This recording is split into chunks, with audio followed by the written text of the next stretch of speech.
중고등부 이렇게 찬양하니까 참 감동되네요. 여러분 청소년 때는 정말 어디로 튈지 모르고 그리고 사실 착해서 여기 온 거예요. 여기 뭐 에스더, 가영이, 하영이 이거 다 착한 애들이에요. 착하지 않으면 부모가 정말 죽인다고 협박해도 안 와요. 근데 사실은 그런 부모에 대한 질서를 따라주고 그리고 사회 구조 속에서 이렇게 질서를 따르는 훈련들이 하나님을 섬기는 데까지 나아가기 때문에 인생에 굉장히 좋은 플러스 요인이 돼요.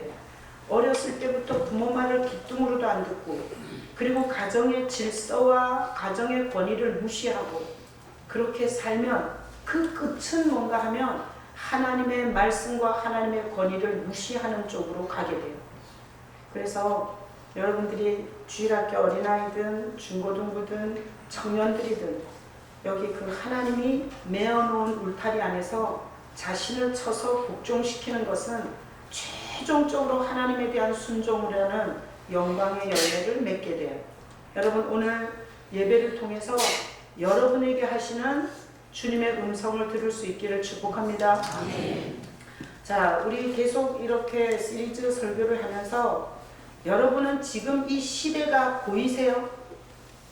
우리 경식이는 자, 이 시대가 보이세요? 이 시대가 굉장히 많이 급변했다는 것이 보이시는지요? 자, 얼마 전만 해도 농경사회를 갖고 있었어요, 우리나라가. 그래서 농경사회 때는 시족 중심의 동네를 형성하고 있었어요. 그래서 같은 마을에서 농사를 지으면서 거의 친척들이었어요. 그래서 한 집 건너 삼촌이 살고 그리고 뒷집에는 이모가 살고 이런 식으로 동네가 구성이 되어 있기 때문에 그 동네 이웃들을 너무너무 잘 알았어요. 그래서 저도 어렸을 때 시골에서 살면서 저 건너집에 할아버지 할머니가 살고 있는지 그리고 저 옆집에는 아이들이 몇 명인지 이런 것들을 다 알고 살았어요. 그러다 보니까 서로 알기 때문에 그때는 굉장히 이웃끼리 친밀함이 있었어요. 근데 지금 시대가 급변한 상황 속에서 산다고 제가 얘기한 것은 지금은 이웃을 바로 문 하나 사이, 담 하나 사이, 벽 하나 사이에 살면서도 전혀 이웃에 대해서 잘 알지 못하는 이런 삶의 구조 속에서 우리가 살아요. 그래서 그러다 보니까 우리가 서로 이웃에 대해서 무관심하고 그리고 이웃에 대해서 알고 싶지 않아요. 왜? 알고 나면 골치 아파요. 뭐라도 이렇게 자꾸 이렇게 남하고 연결되는 게 싫어요. 그러다 보니까 우리 사는 시대는 나만 잘 살면 돼. 내 새끼만 잘하면 돼. 우리 집만 좋으면 돼. 이런 식의 구조가 지금 사회 구조예요. 그러다 보니까 이렇게 급변해진 사회 구조 속에서는 오늘 긍휼이잖아요. 긍휼이 뭐예요? 긍휼이 뭐죠? 불쌍히 여겨서 도와주는 게 긍휼이에요. 그러니까 불쌍히 여겨서 도와주는 긍휼이라는 것을 베풀 수 있는 구조다 아니다. 아니다. 모르는데 어떻게 불쌍히 여기고 도와줘요? 그러니까 우리가 사는 이 삶의 구조 자체가 긍휼을 베풀 수 있는 구조가 아니에요. 그래서 우리 이런 뉴스 보죠. 고독사. 노인이 혼자서 밥 끓여 먹고 혼자서 살다가 노인이 죽었어요. 아무도 몰랐어요. 그 이웃이. 고독사. 어떻게 알았냐? 우편물이 쌓여서 시체가 썩은 냄새가 나서 그래서 죽었는 줄 알고 문을 뜯고 들어가 보니까 내가 사는 이웃에서 그런 고독사를 한 노인이 있는데 아무도 모르는 이것이 오늘날 우리 시대의 모습이에요. 자, 그러니까 이런 사회 속에서 우리가 긍휼을 베푼다는 것은 웃기는 얘기고요. 우리 예전에 세월호 사건이 있었잖아요. 세월호 사건. 큰 배가 바다에 빠졌어요. 그랬을 때 그 세월호 사건이 있을 때 어떤 사람은 배가 기울어졌을 때 바깥으로 탈출했어요. 바깥으로 탈출했는데 배가 점점 기울여서 사람들이 죽어가는 거예요. 그러니까 그 바깥으로 탈출한 사람이 다시 배로 들어간 거예요. 다시 배로 들어가서 거기서 죽어가는 사람들을 건져 이런 게 긍휼이에요. 자기 목숨이 위험하고 그리고 자기가 죽을 수도 있는 손해가 있는데 다른 사람을 살리려고 들어가는 게 긍휼이에요. 그런데 그렇게 긍휼을 베푼다는 것은 자기 목숨의 위험을 각오해야 되고 자기의 손해를 각오해야 되기 때문에 그것은 바보짓이에요. 지금 이 시대에서 어떤 부모가 자기 자식한테 얘야, 상범이가 내 아들이라 그러면 상범아, 너 나중에 세월호 같이 너 배 타고 어디 가다가 네가 탈출해 나왔다 하더라도 너는 반드시 거기 빠져 죽는 사람을 긍휼히 여겨서 들어가서 구출해내야 돼. 그렇게 살아 인생을. 이렇게 말하는 부모가 있을까요? 없을까요? 없어요. 지금 부모들은 이렇게 말해야 돼요. 다른 사람을 위해서 죽는 것은 바보짓이다. 다른 사람을 향해서 네 목숨의 위험을 겪는 것은 어리석은 짓이다. 절대 그렇게 살지 마라. 불이 나거든 너만 도망쳐라. 배가 뒤집히거든 네만 살면 된다. 뒤돌아보지 마라. 거기서 죽는 것들은 지 팔자다. 이렇게 가르치면서 우리는 이 시대를 살아가면서 긍휼을 베푼다는 것 자체가 사치고 그리고 이것은 어리석은 짓이고 이렇게 우리 자녀들한테 귀에 떡지가 않도록 얘기해야 되는 시대를 우리가 살고 있는 거예요. 자, 예수님이 하나님이시잖아요. 하나님이 이 땅에 오셨잖아요. 이 땅에 오신 하나님이 본 세상은 어땠을까? 한번 생각해봐요. 하나님이 인간의 몸을 입고 이 세상에 왔을 때 본 세상은 긍휼이 많은 세상으로 보였겠어요? 긍휼이 없는 세상으로 보였겠어요? 이랬어요. 예수님이 그렇게 인간의 옷을 입고 이 땅에 왔을 때 그 시대의 성공한 계층이 종교 지도자들이었어요. 종교 지도자들은 정치와 결탁이 돼 있었기 때문에 종교의 지도자라는 건 곧 정치 지도자나 마찬가지였어요. 그런 시대였어요. 근데 그 종교 지도자들이 예수님을 엄청 나쁜 놈이라고, 아주 죽여마땅한 놈이라고 엄청 차갑게, 긍휼이 아니라 차갑게 엄청 공격을 했어요. 그리고 사람들만 모이면 저 청년 예수는 죽여야 할 자다. 이렇게 그 예수님을 향해서 아주 차가운 말을 많이 했고 차가운 대접을 많이 했어요.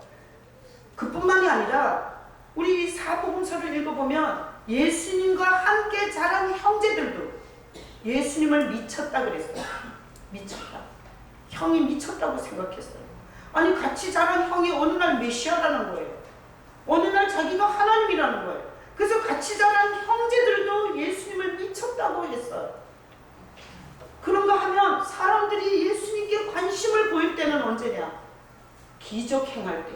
문둥이가 났고 기머거리가 눈 뜨고 이런 기적을 행할 때 그 기적이 재밌어서. 그래서 오병이어의 기적에 떡을 먹은 자들도 그 떡 먹을 때는 좋았지만 그들은 예수님을 자기의 기분이나 감정에 맞지 않을 때는 얼마든지 주님을 등지는 이런 모습을 어제 저 오병이어 떡 먹은 인간이 막 십자가에서 죽이소서 이런 걸 예수님이 보고 또 제자들 예수님을 따라다니던 제자들이 있었어요. 근데 우리가 복음서를 읽다 보면 예수님의 후반기에 가서 제자들이 어땠냐면 많이 떠났어요. 많이. 예수님이 자기가 이제 올라가서 죽을 거다. 뭐 이런 얘기를 하면서 막 떠나요. 오이씨 한 자리 해먹으려고 그랬는데 뭐 맨날 죽는다는 얘기나 하고 이러면서 떠날 때 예수님이 이런 말을 해요. 너희들도 가려느냐. 그 자기를 바짝 따라오는 그 12제자한테 말해요. 너희들도 저들처럼 가려느냐. 그랬더니 영생의 말씀이 있는데 우리가 어디로 가오리까 이러고 그들은 남았어요. 그러니까 예수님이 오셔서 체험한 세상은, 피부로 느낀 세상은 긍휼이 없고 아주 차갑고 냉랭하고 그리고 아주 포악한 이런 세대를 예수님이 보았어요.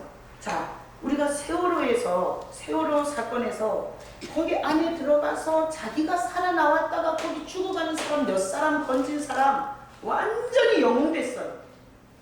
예수님이 만약에 몇 사람만 살렸다면 영웅 대접 받았을지도 몰라요.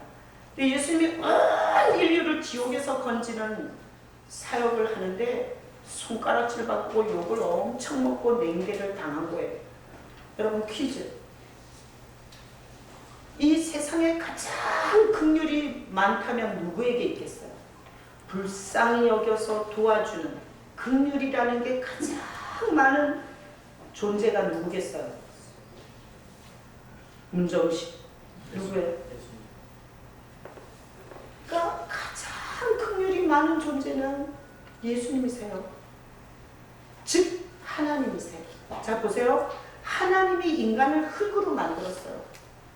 그리고 흙으로 만들어서 저 개돼지처럼 꿈도 없고 구원도 없고 그냥 살다가 흙으로 가는 육신과 혼만 있는 존재로도 그냥 잠수해 놓을 수 있었어요. 근데 하나님이 인간을 흙으로 만들어서 당신의 호흡을 줬어요.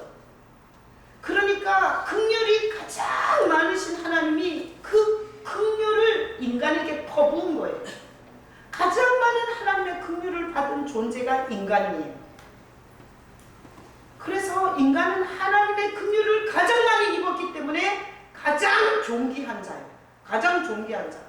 그래서 천사도 흠모하는 게 인간이에요. 천사도 가장 부러운 게 인간이에요. 그렇게 인간은 하나님의 긍휼을 입으면서 가장 영광스럽고 부러운 존재가 됐어요. 근데 인간이 착각을 해요. 그게 지 잘난 맛에 그런 줄 알고. 그래서 결국은 하나님의 긍휼을 입어서 가장 존귀한 인간이 하나님의 긍휼을 떠나요. 그리고 하나님의 모든 긍휼로 만든 그 에덴을 결국 인간이 선택해서 버려요. 그러니까 완전 긍휼투성이, 긍휼 자체이던 하나님과 에덴을 나오고 나서 인간은 더 이상 마음의 긍휼이 사라지기 시작합니다. 그러면 여러분 하나님과 함께 있으면서 마음에 있던 긍휼이, 자 긍휼 이러니까 해석이 안 되나요?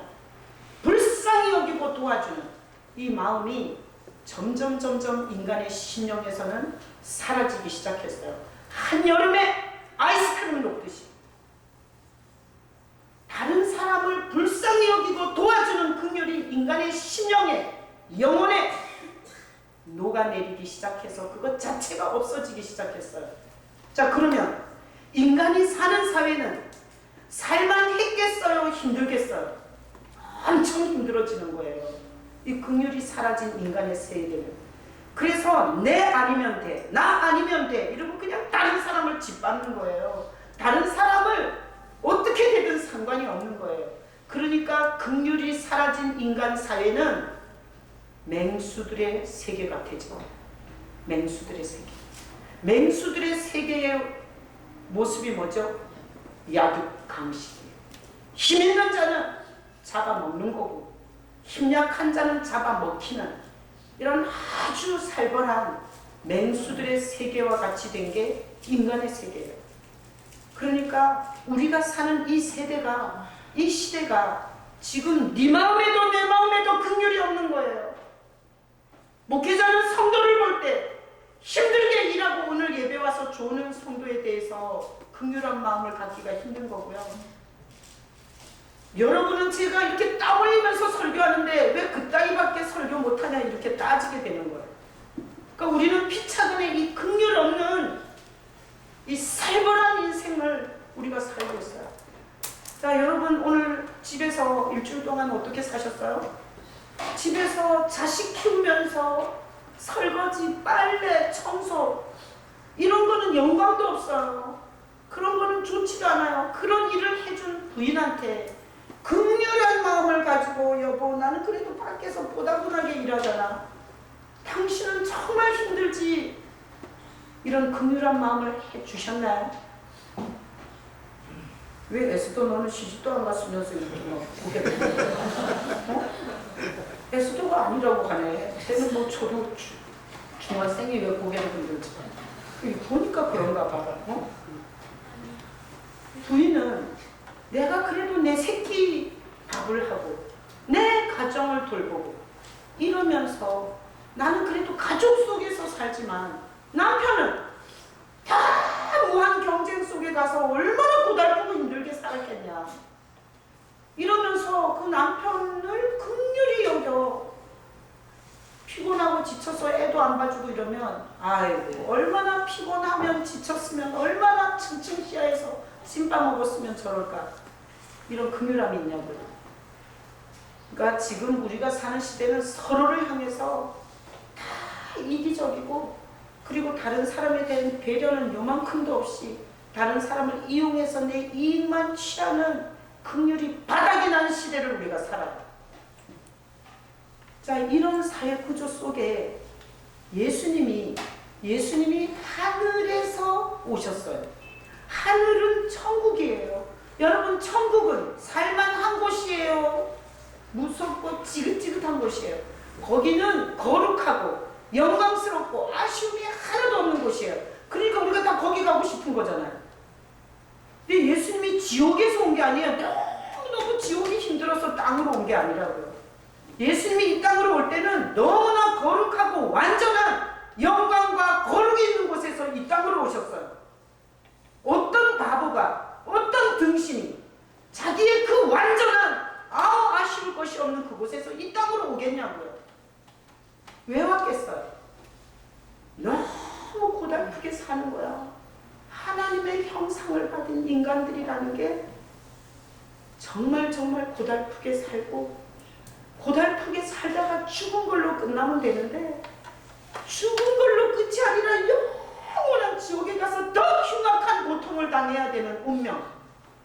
이런 인간의 운명을 보고 그 좋은 하늘나라에서 그 좋은 천국에서 예수님이 우리의 인간의 몸을 입고 인간의 사는 땅으로 오신 거예요.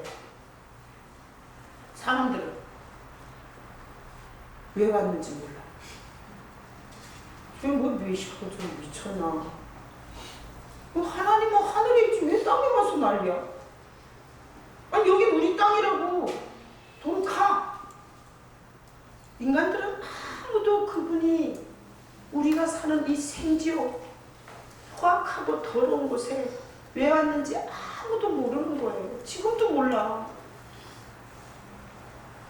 근데 우리가 세월호 선장을 사형시키라고 엄청 피켓 들고 욕했어요. 응? 그런 청소년들을 그렇게 많이 수장시킨 그런 인간을 죽여야 된다. 그래서 그 세월호 선장 사형시키기를 얼마나 원했어요. 근데 마치 예수님은 세월호 선장같이 죄 지은 인간을 살리러 온 거예요. 그것보다 더 흉악한 죄를 지은 자들을 살리러 온 거예요. 세월호 선장은 업무하다가 그랬어요. 우리는 업무와 상관없이 처음부터 조직과 계획을 해서 아주 포악하고 흉악한 죄를 지는 인간도 훨씬 많아요. 예수님이 이 땅에 오셔서 아주 흉악한 인간을 대신 살리려고 대신 죽으신 거예요. 예수님이 하신 일이. 그러니까 말만 하는 긍휼이 아니죠. 정말 자기 목숨을 주고 목숨을 살리는 긍휼을 한 거예요. 예수님이. 자, 예수님이 누구냐? 하나님이세요. 전능하신 하나님이세요. 우리 인간의 긍휼은 뭐냐? 내가 안나가 슬픈 일이 있다 그러면 나의 긍휼은 이거예요. 만나주고 얘기해주고 밥 같이 먹고 같이 울어주는 거. 인간의 긍휼은 같이 애통하는 거, 같이 눈물 흘린 거 이상을 못해요. 자식이 암에 걸렸을 때 부모가 해줄 수 있는 거는 우는 거밖에 못해요. 인간의 긍휼이라는 건 같이 우는 게 끝이에요. 근데 하나님, 예수님의 긍휼은 살리는 거예요. 인간의 긍휼하고 차원이 틀려요. 1000년 전에 죽었든 10,000년 전에 죽었든 예수님이 긍휼히 불쌍히 여기면 그 영혼은 사는 거예요. 그래요, 안 그래요? 그러니까 이 예수님이 긍휼히 여겨서 사는 거예요. 부활도 하고 천국도 가는 거예요. 여러분이 이 교회를 왔다 갔다 하면서 제가 절대 천국으로 여러분을 못 빼냅니다. 그리고 여기 있는 누군가가 여러분을 살릴 수가 없어요. 여기 와서 여러분이 예수님의 긍휼을 받으면 사는 거예요. 뭘 열심히 얼마나 고창하게 해서 사는 게 아니에요. 예수님의 긍휼을 입은 자가 사는 거예요. 그래서 예수님이 이 흉악한 죄인들을 위해서 대신 죽으시러 오셔서 그 예수님이 사역을 할 때 희한하게 이런 인간들이 있었어요. 그 예수님을 불쌍히 여기고 따라다니고, 그래서 예수님의 잠자리도 제공하고 예수님께 향유도 부어드리고 예수님께 와서 말씀도 들어주고, 이런 예수님이 하시는 그 일에 예수님을 따라다니며 긍휼히 여겼던 자들이 있어요. 그들은 예수님이 메시아라는 걸 알아보게 돼요. 그리고 예수님이 이 흉악한 죄인을 하나님께로 돌아가게 하는 길이라는 걸 알아보게 돼요. 그들은 이 땅에 오신 하나님 예수님을 긍휼히 여기다가 지가 긍휼을 받아버렸어요. 예수님은 세월호 선장보다 더 욕먹고 죽었어요. 죽을 때 모든 군대들이 다 조롱했어요. 비방하고 조롱하고 온갖 침을 뱉고 조롱하는 죽음을 죽었어요. 근데 사실을 보면 예수님이 이 땅에 사는 모든 흉악한 죄인들, 도저히 과거로 돌아가서 지을 수 없는 죄인들의 죄를, 그 죄에서 건지려고 사실은 예수님이 죽은 거잖아요. 근데 사람들은 마지막 숨 거둘 때까지 그 십자가 밑에서 욕했어요. 네가 메시아냐? 내려와봐. 그렇게 잘났으면 내려와 믿을게. 이렇게 십자가 밑에서 마지막 주님께서 그 숨이 끊어질 동안에도 조롱했어요. 잘 정리를 한번 해볼게요. 자, 예수님이 왜 인간이 되셨어요? 왜 우리와 같은 인간이 되셨어요? 우리가 겪는 고통을 경험하시는 거예요.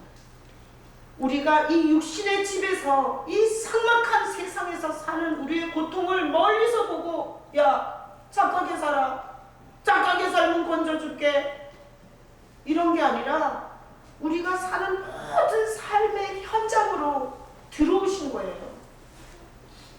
그렇게 들어오셔서 우리가 사는 그 고달픔을 다 겪으신 거예요. 예수님이 우리를 어떻게 긍휼히 여기셨냐고 물은다면, 우리와 똑같이 되어서 우리가 당하는 고통을 그대로 겪는 긍휼이에요. 자, 우리 어느 종교의 교주는 인도의 왕이잖아요. 왕이 천민의 삶을 어떻게 알겠냐고. 왕은 좋은 거 먹었어요. 좋은 옷 입었어요. 좋은 대접 받았어요. 그 왕이 천민의 하루하루 굶어 죽어가는 천민의 삶을 어떻게 알겠어요? 예수님은 하나님이시지만 우리가 이 육신의 껍데기를 입고 이 세상을 살아가는 게 얼마나 고통스러운지 그거에 대해서 오셔서 경험하시며 우리에게 긍휼을 베푸신 하나님이세요.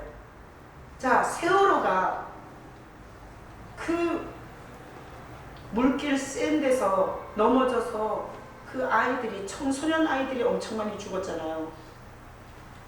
그럴 때 제가 청주교도소인가 거기 갔더니 그 죄수가, 내가 언제 한번 얘기했어, 이렇게 얘기하는 거예요.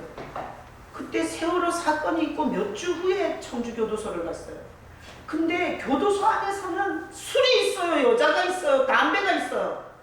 거기서는 신앙이 어린 사람도 신앙이 없는 사람도 맨날 기도하고 성경 봐요. 성경 필사하고 시간이 안 가서 하는 것도 있고.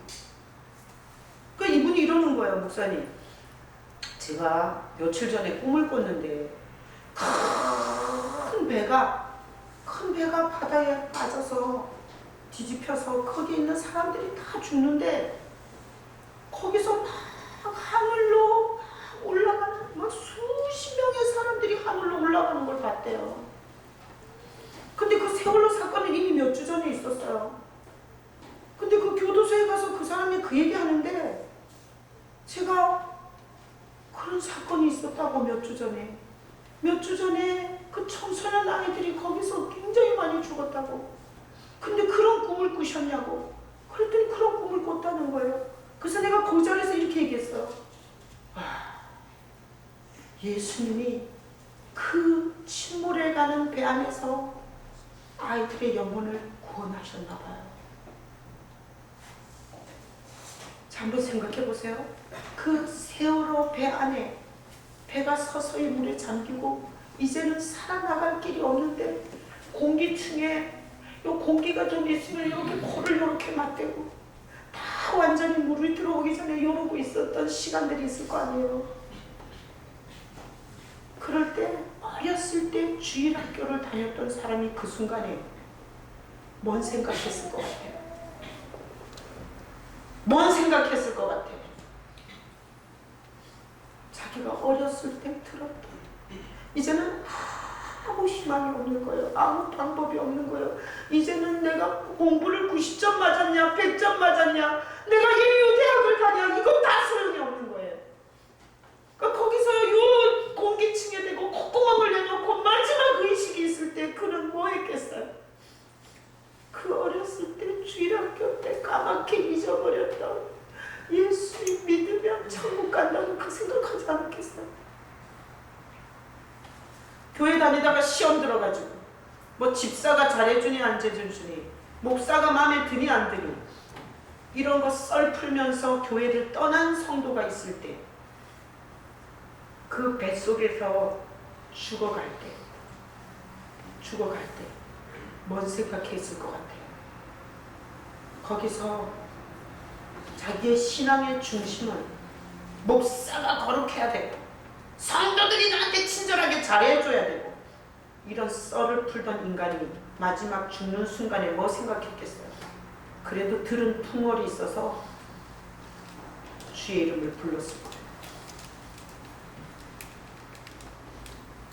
그러니까 하나님께서 이해할 수 없는 사건을 전혀 엉뚱한 데서 해석을 하게 해주시더라고요.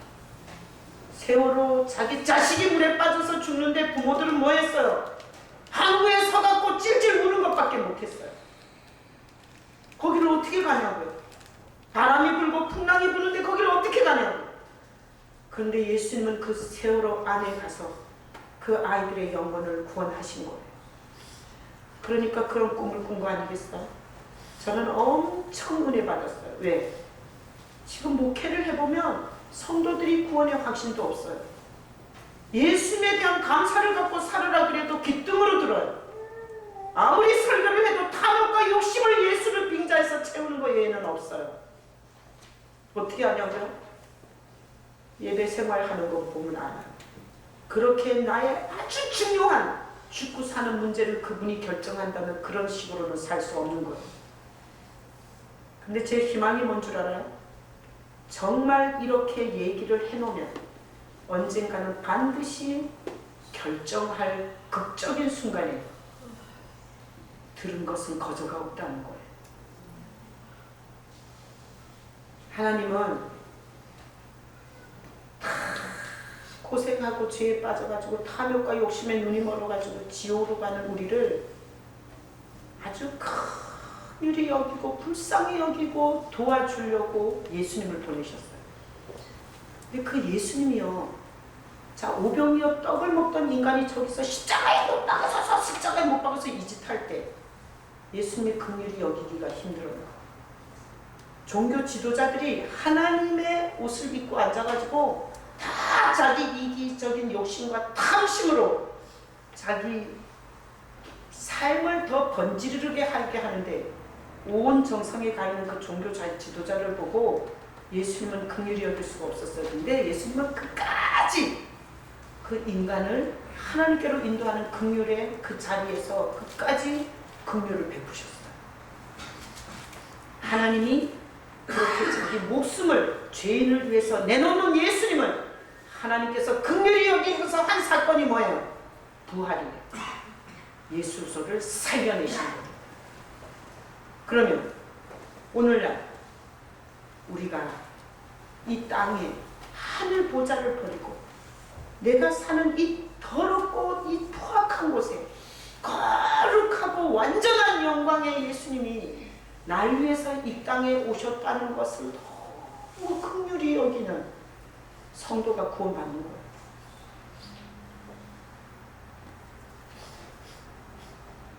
하나님이 예수님이 우리 죄인을 긍휼히 여기시는 걸 갖고 예수님을 부활시켰다. 오늘날 교회 다니면서 예수님을 긍휼히 여기는 성도가 얼마나 십자가에서 얼마나 아프셨을까. 완전한 인간인데 주님은 죄 없으신 분이 이 음란하고 추잡하고 더러운 이 세상을 사느라고 얼마나 주님은 힘드셨을까. 이렇게 주님을 긍휼히 여기는 그 사람에게 예수님의 긍휼이 임해서 아무도 돈으로 살 수 없고 라이센스로 얻을 수 없는 구원의 역사가 일어나는 거예요. 다 같이 복창하고 가요. 예수님, 나를 긍휼히 여겨주세요. 그러니까 다시 한번 복창해요. 나는 예수님을 생각하면 긍휼한 마음이 됩니다. 그게 뭐 불쌍히 여겨서 우리가 예수님을 돕는다는 게 아니라 주님이 그 하늘 보좌를 버리고 하신 일 자체가 내 마음을 너무 애잔하게 하고 그리고 가슴 아프게 하고 그게 그렇게 고맙게 생각이 된다 그거예요. 자, 이때 당시에 죄인들이요. 죄인들은 딱 낙인이 찍혀있어. 저것은 장혁, 저것은 세리, 저것은 문둥이, 저것은 기머거리, 저것은 귀신 들린 거. 이렇게 다 정해져 있었어요. 그런 걸 뭐 숨길 수 있나요? 그래서 예수님이 계실 때 그 시대 자체가 다 정해져 있어요. 죄인들의 계층이. 죄근질의 부류가 다 정해져 있었어요. 그래서 그들은 길거리에 나가면 종교 지도자들이 손가락질해. 저 장녀 지나간다. 저 세리, 저 매국노, 저 민족을 뜯어먹는 저 나쁜 놈 지나간다. 저 귀신 들린 거 저거 지나가네. 저 운동이 저 지나가네. 냄새나는 거. 여이, 허이, 허이. 이렇게 다 낙인이 찍혀서 가는 데마다 손가락질을 받고 죄인이라는 낙인이 찍혀 있는데 그들이 예수님이 자기네를 찾아오셔갖고 가르쳐 주는 거예요. 장녀한테도 가르쳐 줬잖아요. 다시는 가서 죄를 짓지 마라.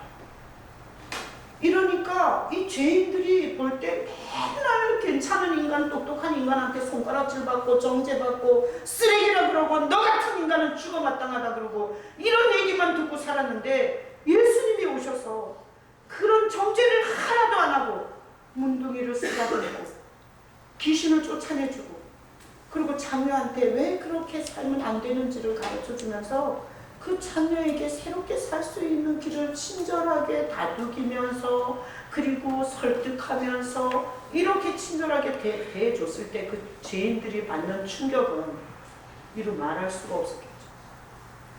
그래서 아마 장녀가 그랬을 거예요. 문둥이가 그랬을 거예요. 귀신 들린 자가 그랬을 거예요. 나는 긍휼의 완성을 받다. 안 그랬겠어요? 예수님이 하시는 일을 보고 긍휼의 완성을 받다고. 이 세상의 긍휼이 뭐냐?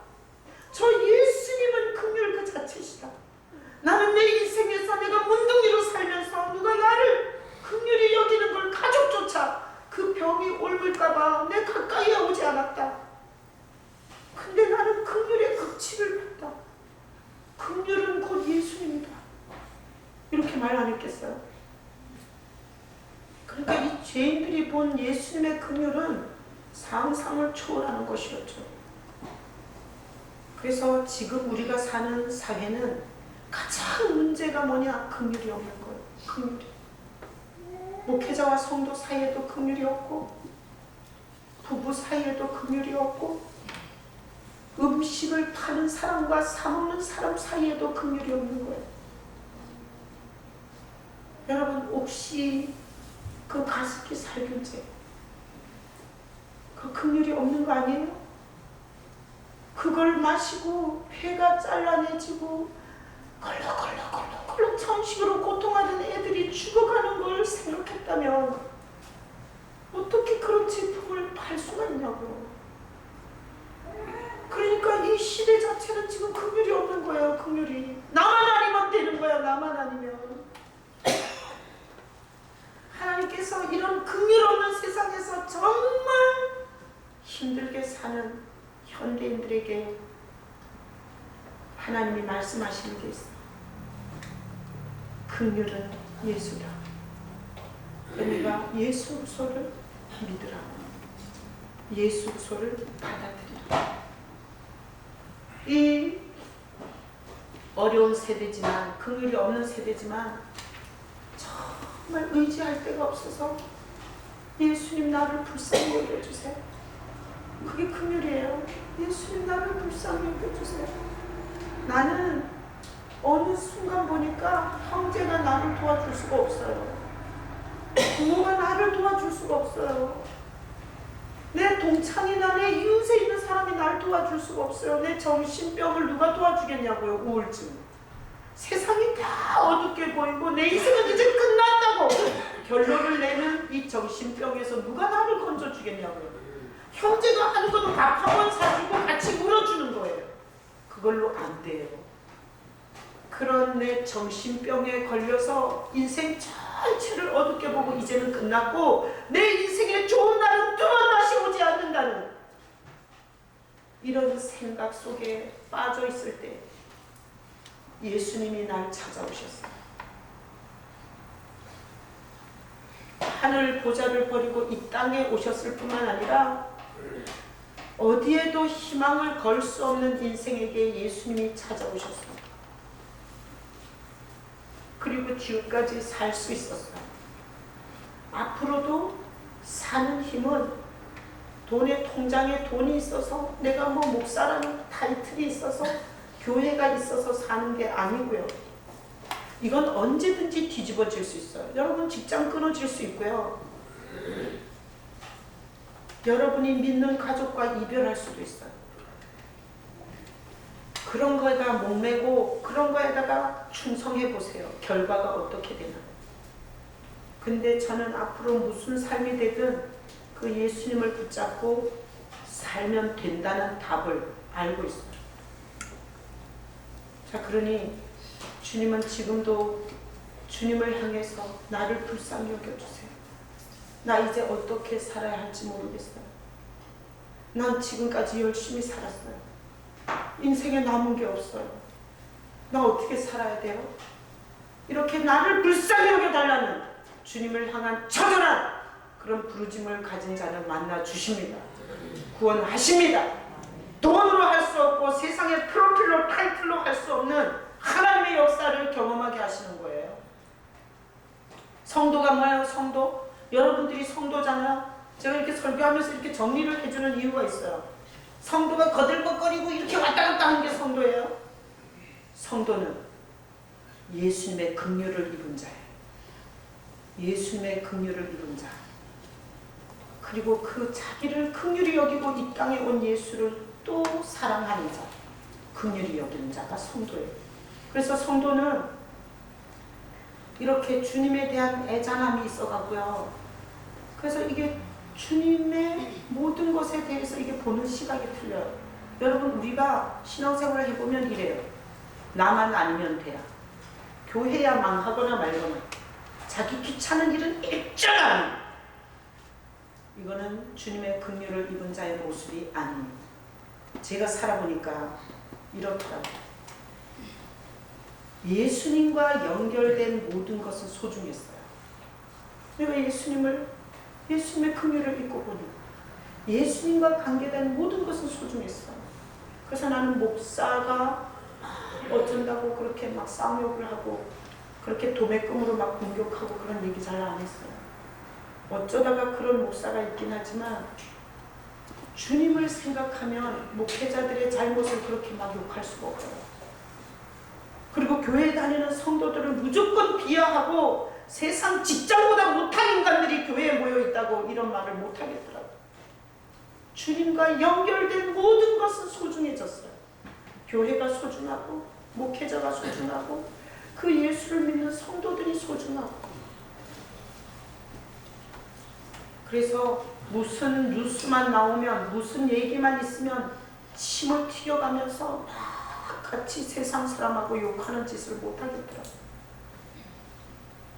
많이 있다 보니까 한두 명 그런 사람도 있을 수 있지.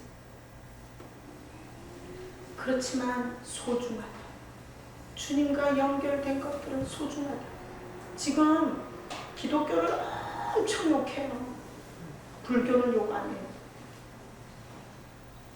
왜 그렇겠어요? 세상 인심이 다 하나님의 긍휼에서부터 멀어져서 그래요. 여러분 살아가면서 여러분의 태도를 점검하세요. 하여튼 교회를 다니면서 흠을 꼭 찾아가지고 막 욕을 해대고 다니고, 그리고 아주 어떻게든지 하여튼 잘못된 거를 찾아서 아주 그냥 온천지 사방에 소굴을 내고 다니고, 아주 그냥 그렇게 된 교회가 아주 고소하고 아주 좋고, 아주 그렇게 된 목사가 아주 그냥 막 기쁨이 충만해서 말할 수 있고, 이러면 여러분 예수의 긍휼을 입었는지 의심스러워요.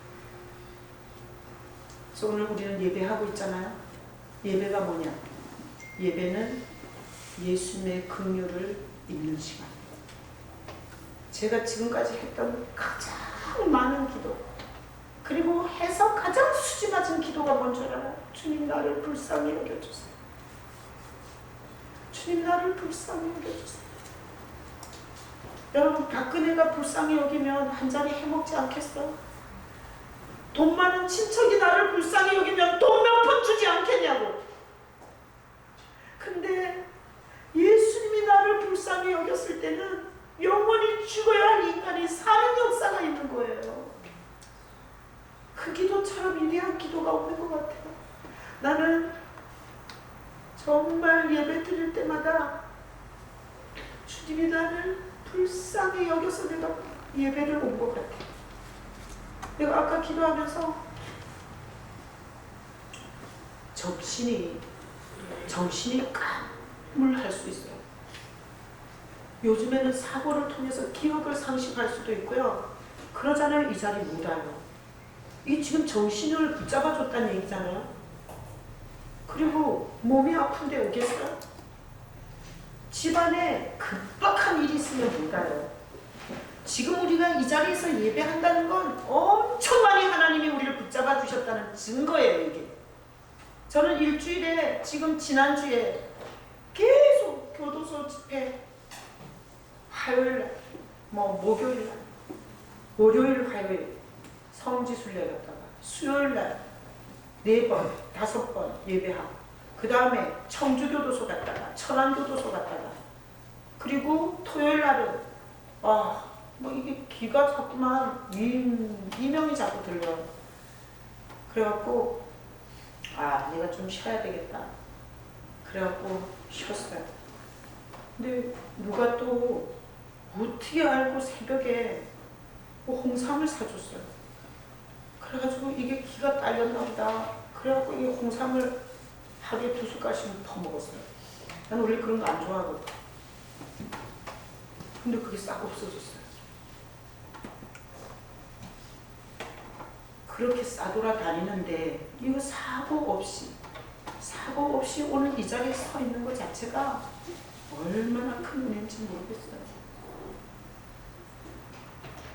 여러분 예배를 드리든 기도를 하든 길을 걷든 여러분의 인생을 계획하든 뭔가 문제를 주님 앞에 간구하든 나를 불쌍히 여겨주세요. 주님 나를 불쌍히 여겨주세요. 주님의 긍휼을 입고 싶습니다. 주님의 긍휼을 나에게 덮어주세요.